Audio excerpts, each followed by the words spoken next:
Welcome to a night of truth. We are speaking of the life and work of the great German philosopher and theologian and Catholic layman of the 20th century, Dietrich von Hildebrand, and we are particularly honored to have Dr. Alice von Hildebrand, Dietrich von Hildebrand's wife, with us here. We've been speaking of his young life and some of his early works, and we have in the discussion just come up to, for my money, as a reader of Dietrich von Hildebrand, a crucial point in all of his thinking. I would almost call it one of the peaks, like the monk, the Eiger, and the Jungfrau, a great peak in his thought, namely the whole question of love and of marital love and of what sexuality is and its relationship to the dignity and the mystery of the person. And in the last episode we were speaking of how the sexual phenomenon, unlike other mere appetites, is always deep. It is significant, and the people who are involved in it know that it's significant. And secondly, that it always involves another person, which redoubles the significance. So, Lily, what comes next? Well, there's so much to be said about this, and it's a special joy to talk about this topic because it's desperately needed today. And as you have mentioned previously, I've given quite a few talks on this topic, and to my deep emotion, so many young people came to me afterwards and said, had I heard this when I was a teenager, my life would not be such a mess. I mean, in other words, they're willing to accept it. They long to hear something which is beautiful and so on and so on, and they don't get it. You know, because unfortunately what is called sex education is doing the very opposite. You see, I mean, in other words, you have information about sex, you know the various forms of sexual perversions, you know the different forms of birth control, but I mean, the greatness, the mystery, the sacrality of sex is not mentioned. The implication of the entire industry of sex education in the schools, the implication is it is a neutral datum. It is non-moral. It is neutral, and it is, basically it is your right, in the sense that it is put in your nature, and you have a perfect right to enjoy whatever your nature offers. There are no taboos that surround it, and it seems to me that every tribe and civilization and society in the world until now has always known that the sexual phenomenon is surrounded with very high taboos.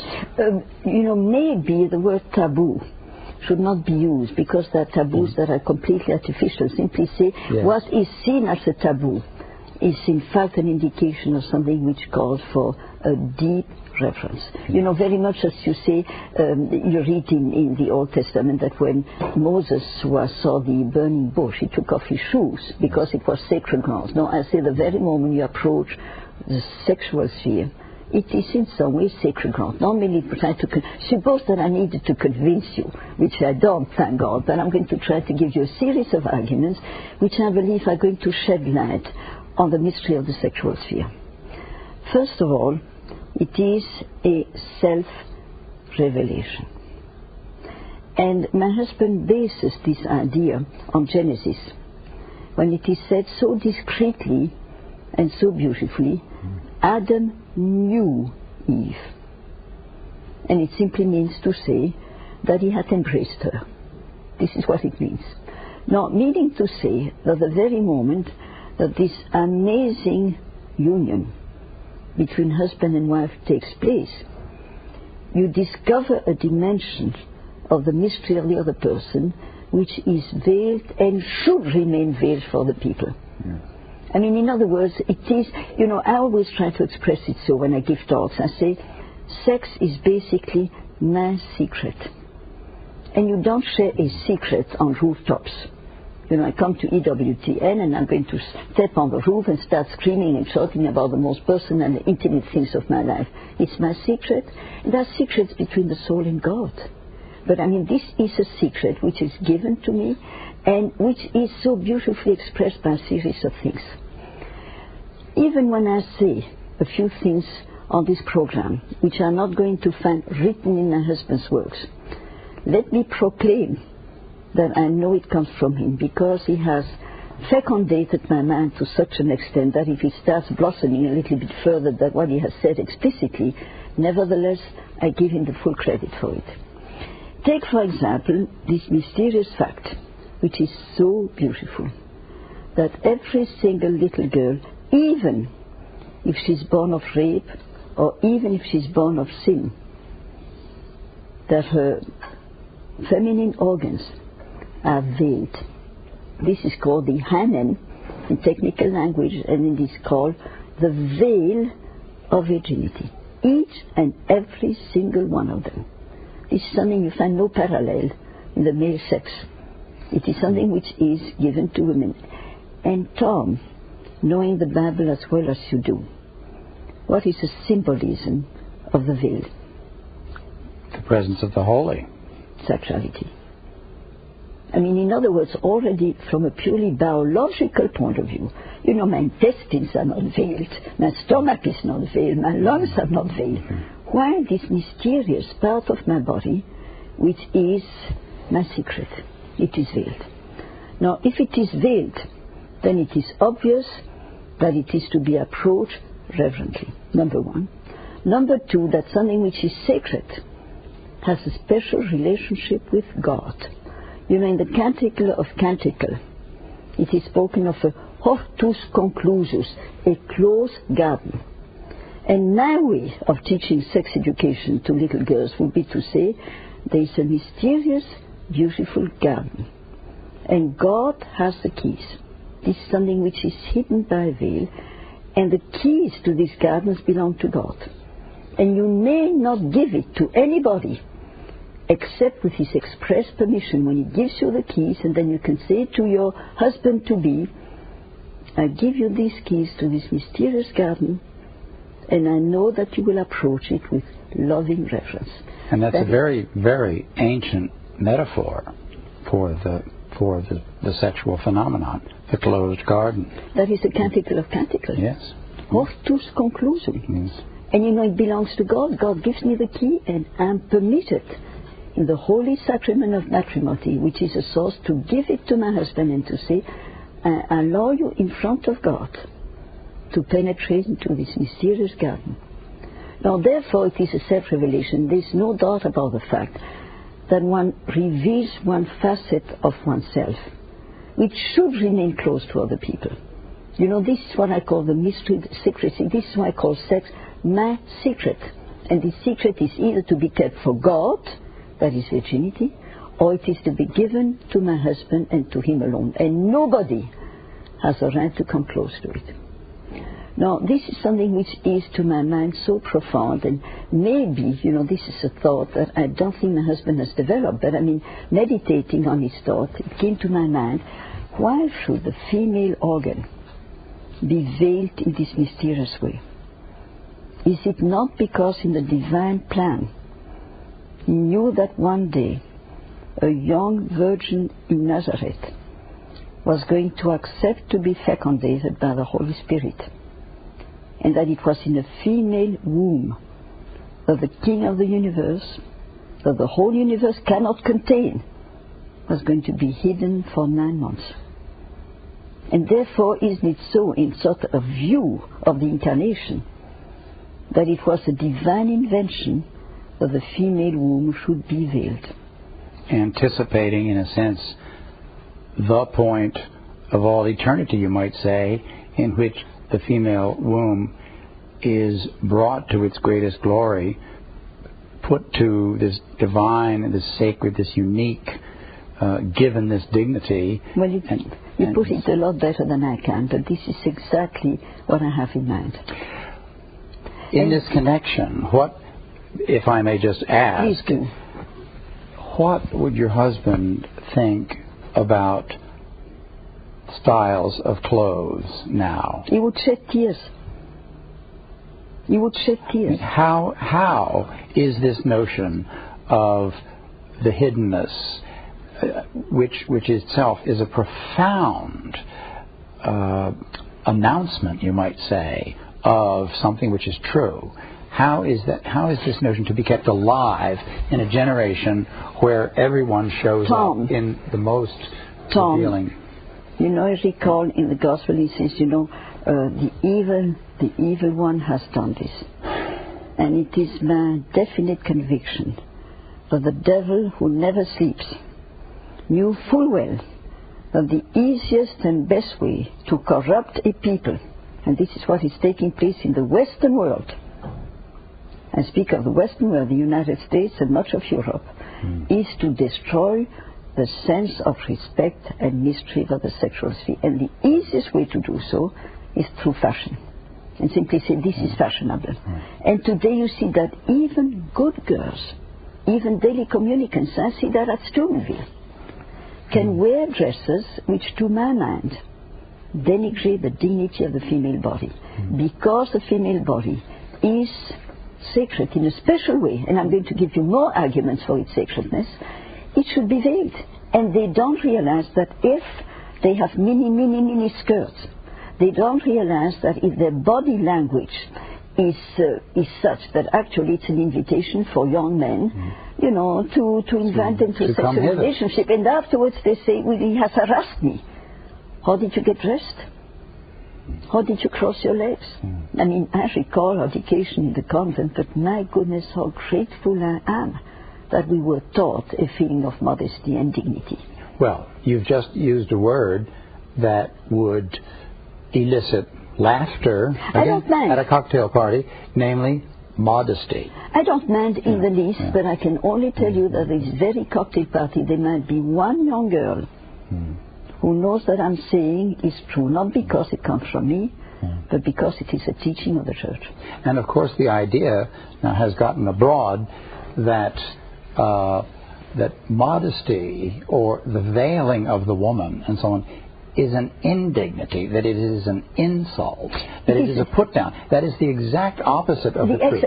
You veil what is precious. When Moses came down from Mount Sinai, what did he do? He had to have a veil on his face. They couldn't see him. They couldn't watch him. You see, this is why I personally am very unhappy that women no longer wear veils in the church today. You took the words out of my mouth. I was just going to say, who am I to insist on it? But I love to see a mantilla. I loved it, and I loved it. I found it beautiful. I found it symbolic. I found it meaningful. And simultaneously, now I'm going to say something silly, because from time to time I have to say silly things. It is flattering. And some women can truly need a little bit of help there. In other words, it's simply, very much as a long dress. You take the nuns, the dignity of their way of dressing. Now, as said, this is why I'm writing a book called The Privilege of Being a Woman, and I'm working on this.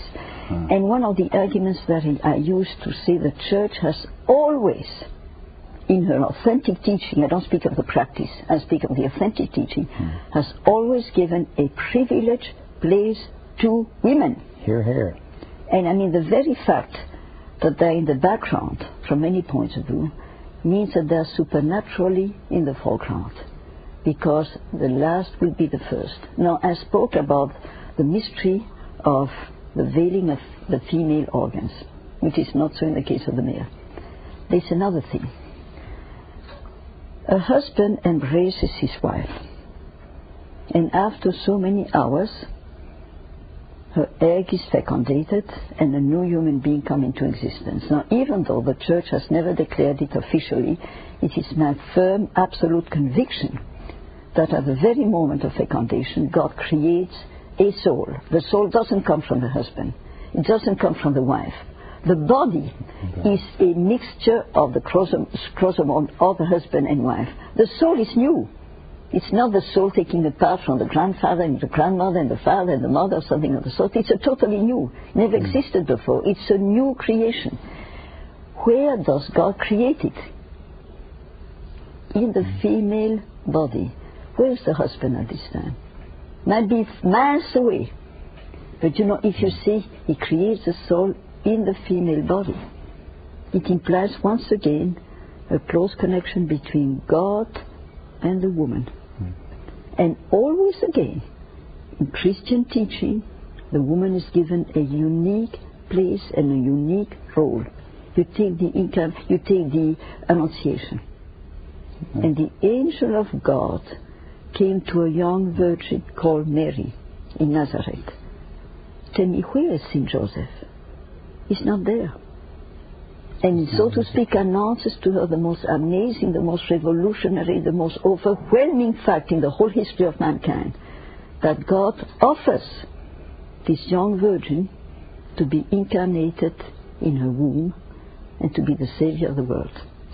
But you see, I couldn't agree more passionately, but when one begins to contemplate this vision of what is true, of what is ontologically true about the mystery of femininity, and so you see what a disaster, what a calamity, what an apocalyptic destruction we have experienced in the last 20 or 30 years with the notion which has taken over that the woman, in order to authenticate her being, has got to copy the man, to become a chief executive officer, to act like a man, to do this or that or the other thing, so that a wedge has been driven between the woman and her deepest self.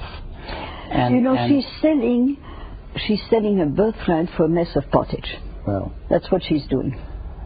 And I mean, that is a tragedy of feminism. This is what it's leading to. This is why Cardinal Ratzinger said feminism is one of the greatest threats in the church, one of the greatest dangers. No, and it has made deep inroads into the church. Well, you see, this is why, Tom, you and I are blessed, because now we are facing the cameras. Mother Angelica permits us to spread this message, and it might only reach 500,000 people.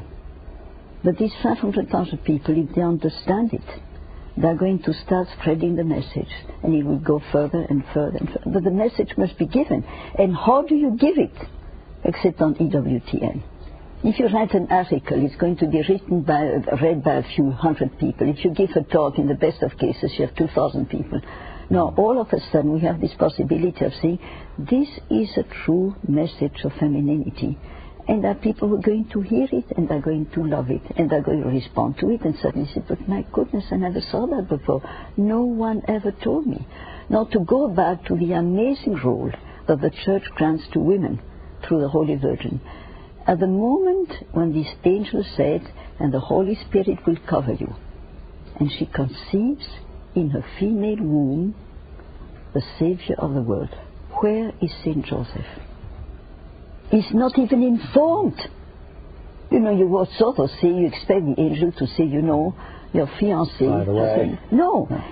And it's only when he notices that she's with child. You know, just imagine, for weeks possibly, she kept this overwhelming and crushing secret. Overwhelming and crushing. And I mean, this is why the very fact that the most perfect of creatures is a woman shows that the Church thinks so highly of women that they don't want her to meddle in all sorts of secularistic affairs that actually draw you down constantly. And of course, from the secularist point of view, the fact that the Church will not create priestesses sounds as though that's job discrimination. They won't let the woman do this prestigious job. There's absolutely no comprehension whatever of the profound mystery of which the Church is the custodian. I love the way John Paul II responded to a lot of the flack that they were getting about this question of priestesses when he says the Church has no authority to make priestesses of women, because that is not implicit in the mystery of femininity. That is a different thing, and it's not a job. It's an ontological thing. Tom, maybe that men should revolt because they cannot give life. Oh, I mean, just imagine, I mean, you've never been able to reproduce a child, have you? You're a very talented person, but you can't do that. I used to tell my students in the early days when feminism was just percolating around, and I used to say, much to their shock and horror, I'd say, you know, God is a sexist. And they'd say, oh, what's he saying? I'd say, he has discriminated against me. He has cut me off from two of the noblest and richest experiences of the human scene, namely, I can never bear a child and I can never suckle a child. Why? Because I am a man. There's only one reason. God will not let me do it because I'm a man. He must not like men. But then you understand the incredible beauty of maternity. You see, and then once again to shed light on the mystery of maternity and basically what is the mission of a woman? To be mother, whether or not she gets married. Because if you take virginity, you know, my interpretation of virginity, which is definitely inspired by my husband, is to say the virgin consecrating the mystery of her body to God. Number one was to say, I give you everything. You've given me this garden, keep the keys forever, they belong to you.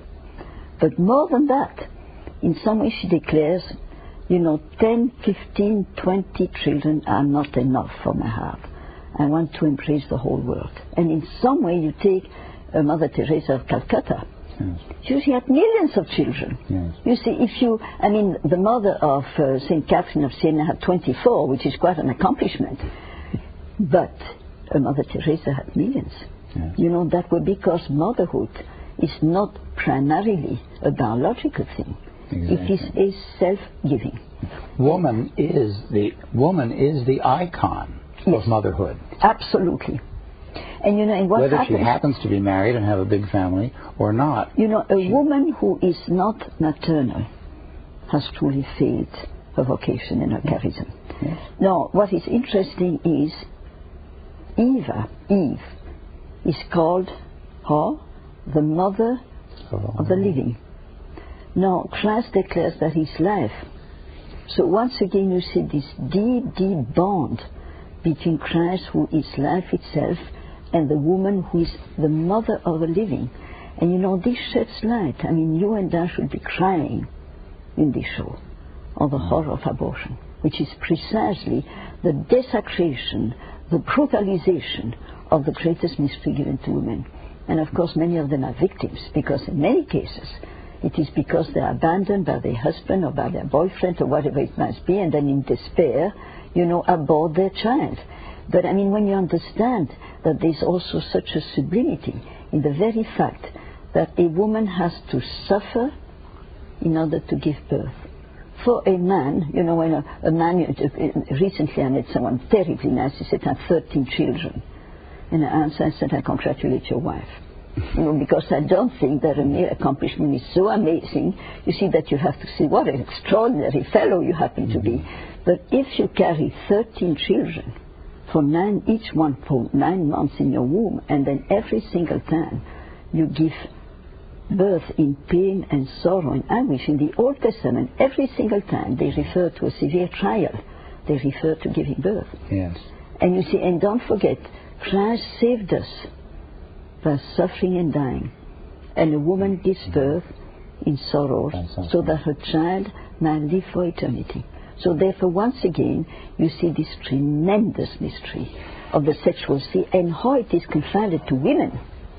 Well, and when you contemplate this, you begin to see the reason why, for so many centuries, the icon of the Madonna and Child, or the Theotokos and the Child, was so central in the Christian vision, because in a sense this is the center of the mystery of where God and man meet.